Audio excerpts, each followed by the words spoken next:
Je voudrais développer maintenant les approches qui m'ont semblé les approches méthodologiques, épistémologiques, qui me semblent plus appropriées pour comprendre cette culture et tous ces cultes. C'est l'approche phénoménologique de Merleau-Ponty, mais aussi les approches épistémologiques, méthodologiques qui se sont dégagées à partir de cette étude intense. Sont ce que j'appelle l'approche des trois corps et une anthropologie réciproque. Donc, regarder nos pratiques, nos traditions avec un regard Yakan. D'abord, l'anthropologie des trois corps, c'est-à-dire que pour comprendre cette résonance entre plusieurs niveaux, donc de l'univers de vie,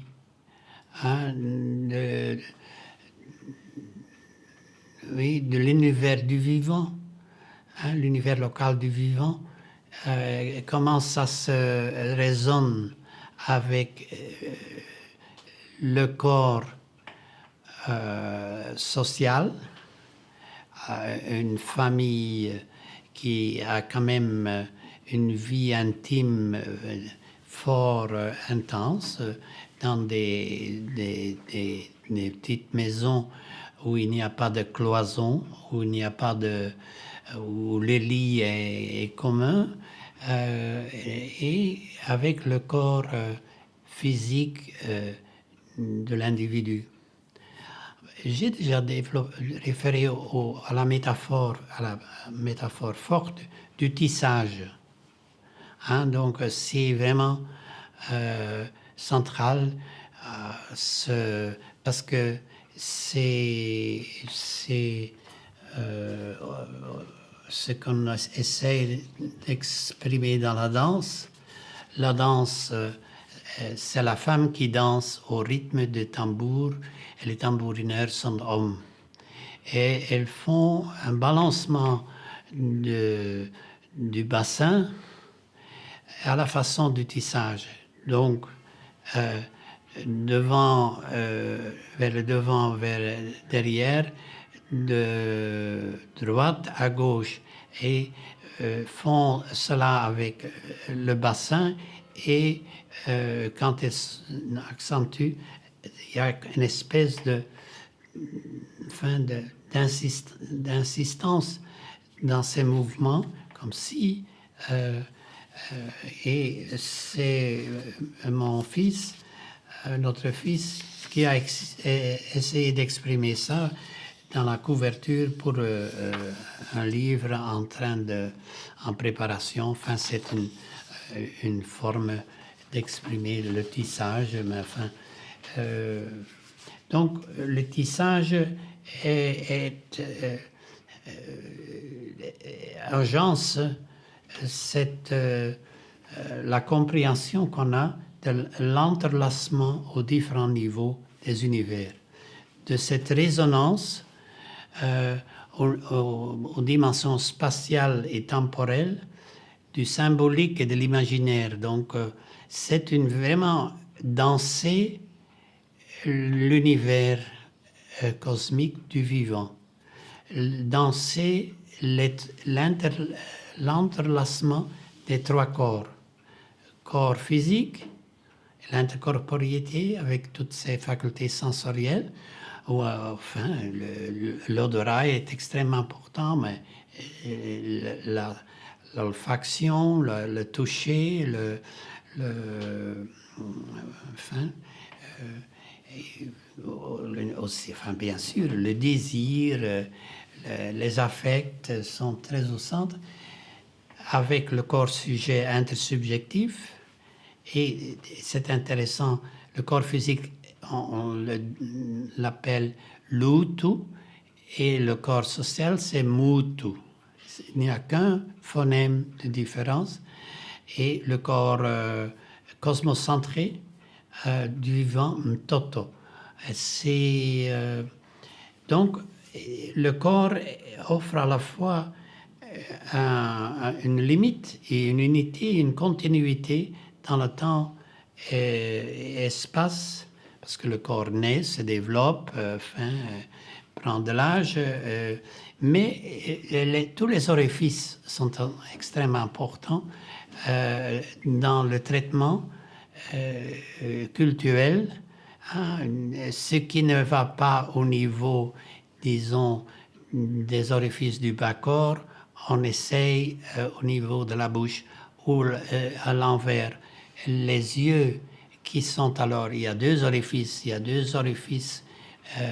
pour l'oreille, il y a deux orifices dans le nez. Et donc, l'inversion, et surtout au corps de la femme, sont le traitement, par exemple, de l'infertilité se fait en grande partie au niveau du haut du corps, des orifices du haut du corps. Donc,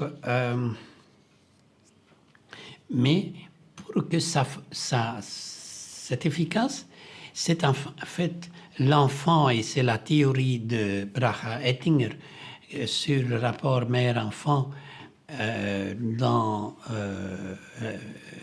déjà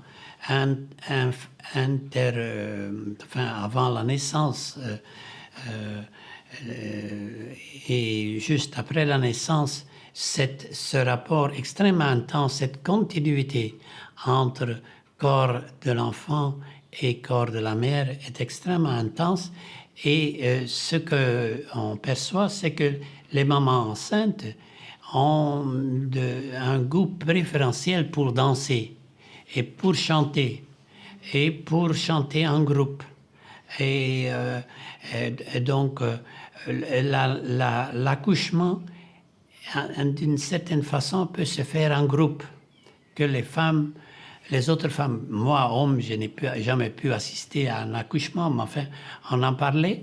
Hein, donc, les femmes du même groupe d'âge s'accroupissent et font le travail de l'accouchement ensemble. Donc, c'est un corps social aussi, et de préférence, même d'or, pour que ces corps soient enveloppés dans le corps local cosmique, et pour que l'enfant n'ait le visage tourné, si possible, vers cet univers enveloppant. Donc, l'anthropologie des trois corps, et j'ai développé ça.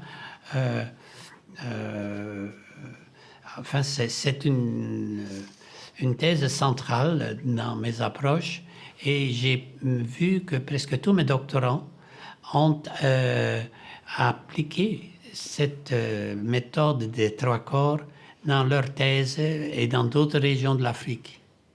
Donc là, on rencontre quelque chose qui est propre aux civilisations bantoues, et même plus enveloppant. Donc, et aussi cette approche à la Bracha-Ettinger, qui est l'approche matricielle, qui est autant donc orientée vers le corps physique que vers le corps, vers le subjectif, la subjectivation. Aussi pour comprendre cette ontologie, ce que j'appelle de la résonance. Et je l'ai développé, alors j'en viens à l'anthropologie réciproque, j'ai développé ce regard pour comprendre les phénomènes dans la culture flamande ou plus large. D'abord dans la médecine familiale à l'université d'Anvers, j'ai collaboré avec le centre de médecine de famille, donc avec une dizaine de médecins qui étaient en même temps chargés de cours à la faculté de médecine pour former des médecins de famille.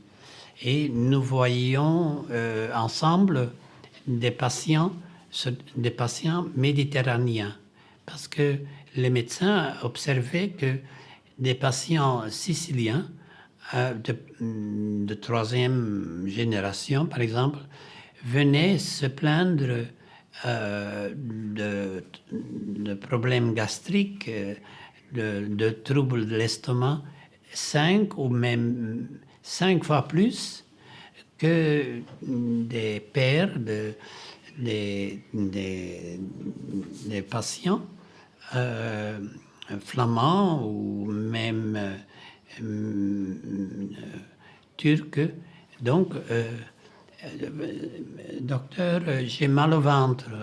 Et qu'est-ce que c'est? Et donc, nous avons filmé des rencontres et appliqué cette approche qui, le rapport de l'homme est à la mère, à la madre, qui est extrêmement intense. Du garçon, mais même de l'adolescent, bien sûr, mais du marié. Et ça a été un regard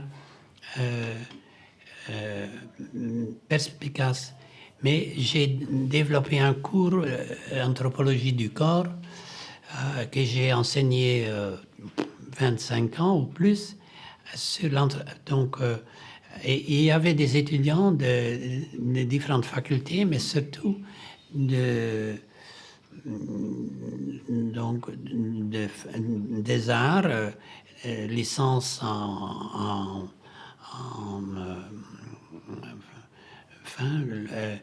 et je m'intéressais à la période de transition du Moyen-Âge vers la Renaissance, donc de ce que j'ai appelé une société de rapport tactile, du rapport, disons, presque oral aux choses, au monde, comme certaines sociétés inuites que j'ai pu voir dans leur symbolique où il y a un corps qui sort ou un poisson qui sort ou qui entre dans la bouche, enfin ce rapport oral à l'univers de vie. Mais donc tout mon effort était de voir à la façon Yaka ce qui se passait dans cette transition. Et j'ai regardé ces phénomènes de chasse aux sorcières, de première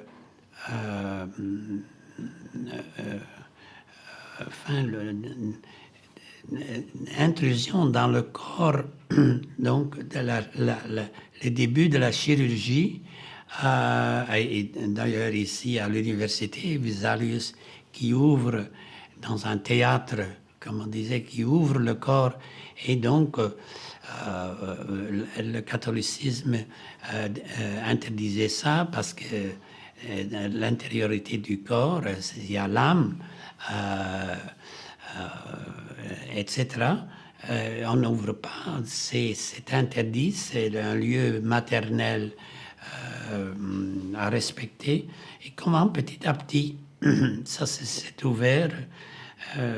Hieronymus Bosch, un peintre donc, qui appartenait aux provinces unies, donc Hollande et Flandre, a été extrêmement important dans ses peintures où il explorait déjà la possibilité de figurer l'individu et l'individu qui observe. Donc, le nouveau paradigme, le paradigme de la Renaissance, c'est le regard qui structure les choses, donc qui structure une ville, qui structure la différence entre le corps debout, le corps assis, le corps qui se déplace.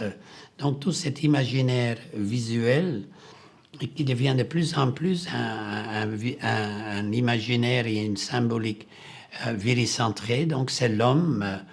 On a les peintures, on aura bientôt les peintures où c'est un homme qui est peint lui seul et où la peinture a un nom personnel. C'est dédié aussi la peinture, enfin, l'image de tel homme important, de tel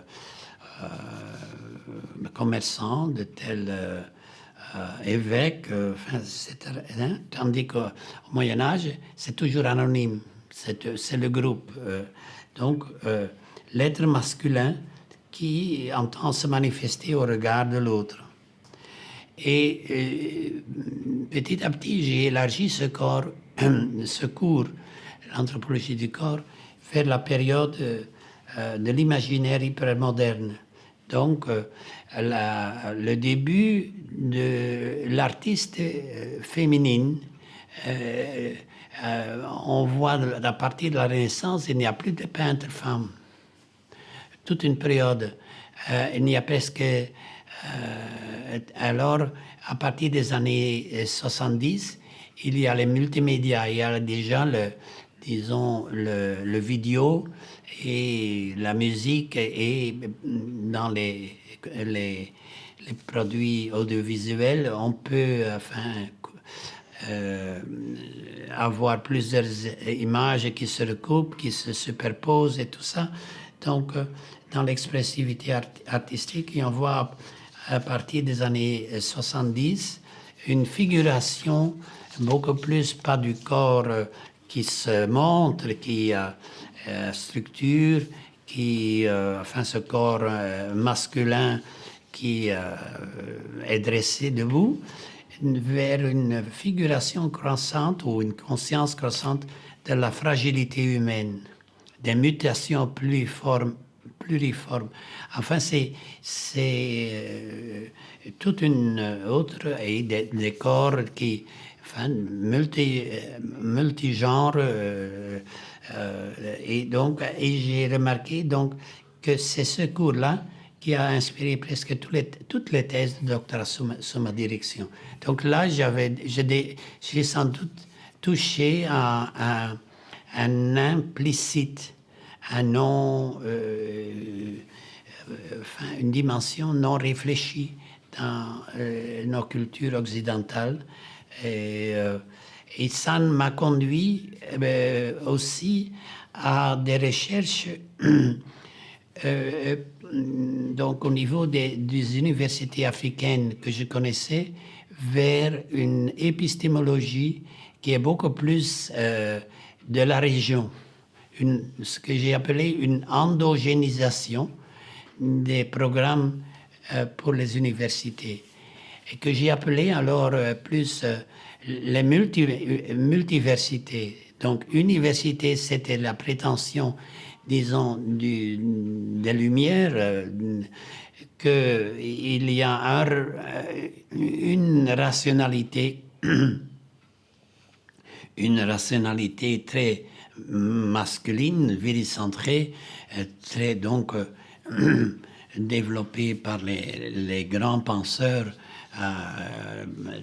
Kant, Descartes, Hegel, tout ça, et qui a dominé notre regard sur l'autre, et nos universités qui se sont répandues,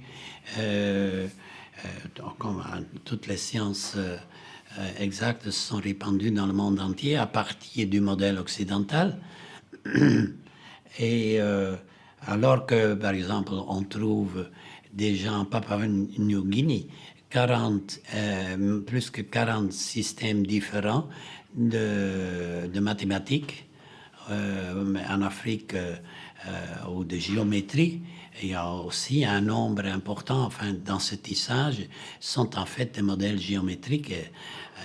C'est extrêmement complexe de faire des paniers, de beaux paniers, etc.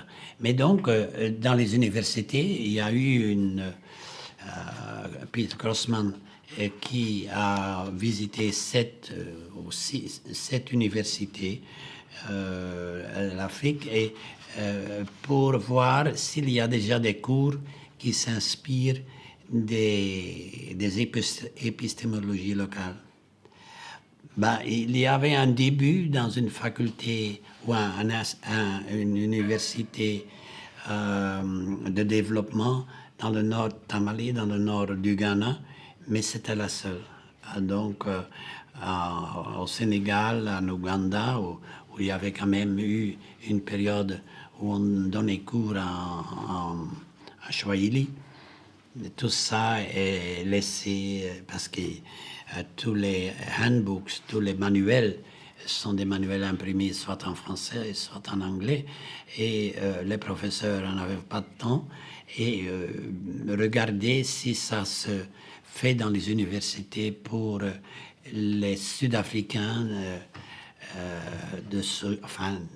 d'origine, les Noirs, ben, il y avait un intérêt et nous avons mis en marche des programmes, mais c'était financé ici par par une fondation nationale belge. Donc tout ça est pour 6 ans. Et il n'y a pas eu de suivi et j'en parlerai tout à l'heure de Peter Crossman. Donc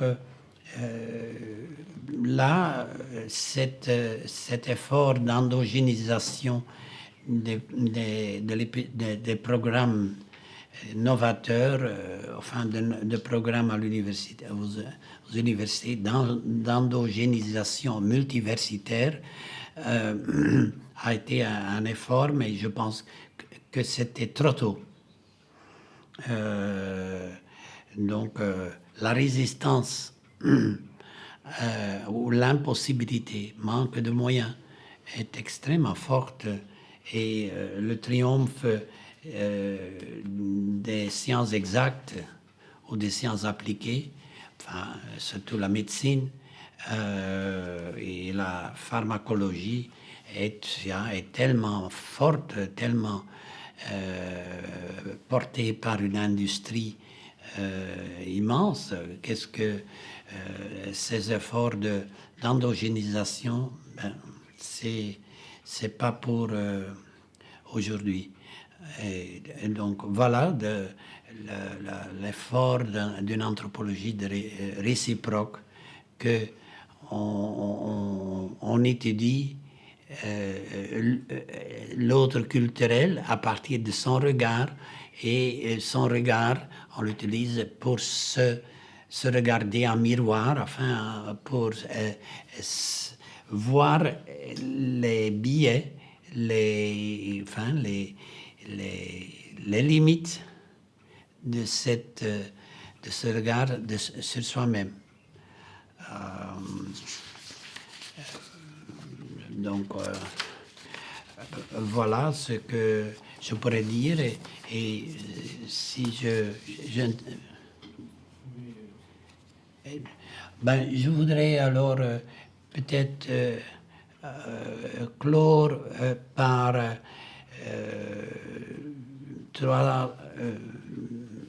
par des observations pour d'hommage à des anciens étudiants au doctorat, aux docteurs, aux collaborateurs qui sont décédés en cours de route. Enfin, d'abord, il y avait l'étude que j'ai... un ami que j'avais connu qui m'a appris le Kiyaka, le père Van der Loo, et qui, en désaccord avec tout le programme de la zaïrisation, est rentré en Belgique et puis est entré dans un programme d'accueil des populations qui venaient de Somalie en Éthiopie et qui a vécu chez les Guji Oromo, enfin pas vraiment dans le sud, mais vers le sud d'Éthiopie. Et j'ai collaboré un mois ou un peu plus avec lui pour écrire ce livre. Il avait étudié les chants, les récits dans les groupes d'âge d'une culture oromo. Et moi, j'ai aidé à concevoir, à écrire la théorisation. Mais les trois collaborateurs que je voudrais présenter, c'est d'abord donc de regretter Atul, qui est un talentueux anthropologue congolais et qui est une année, il a soutenu sa thèse sur les églises de guérison Peviam Longo à Kinshasa. J'étais copromoteur et une année après, il est mort, disons, à l'entrée de l'hôpital de Pretoria. Est mort d'une hémorragie cardiaque parce qu'il lui manquait $1000 pour être admis. Et c'est vraiment... ça m'a attristé énormément que Atul Matula est mort dans ces conditions. Puis Stéphane Beckart, qui a écrit une thèse fascinante donc, à partir de ses recherches en milieu Sakata, dans le nord du Bandundu, dans la région des lacs,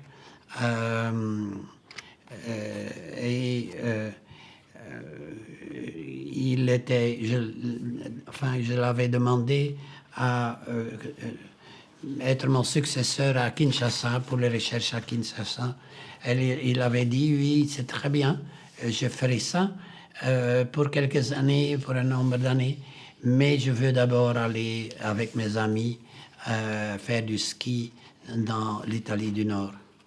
Et là, un après-midi, ils sont partis faire du ski dans une piste plus haut et il y a un avion des militaires américains qui faisaient la guerre, qui bombardaient encore en Tchéquie, je ne sais plus, je sais pas, et qui faisaient des stunts et qui volaient en dessous du câble et a coupé le câble du téléphérique et ils étaient 19 dans la cabine, tous sont tombés par terre et sont morts aplatis par le béton qui pendait au-dessus de la cabine de quelques mille kilos et qui est tombé aussi parce que le câble. Donc, et puis il y a Peter Crossman qui avait commencé cette étude, mais faisait une thèse sur le mouvement prophétique du prophète Shembe en pays KwaZulu-Natal. Et il est décédé le 18 mai en 2014 d'un cancer cérébral très virulent. Ce sont trois regrettés et qui me peinent, mais il y a bien sûr, tout un nombre de doctorants qui font un travail merveilleux, enfin de doctorants qui ont obtenu et qui font un travail merveilleux et qui m'encouragent, qui me donnent beaucoup d'énergie. Voilà.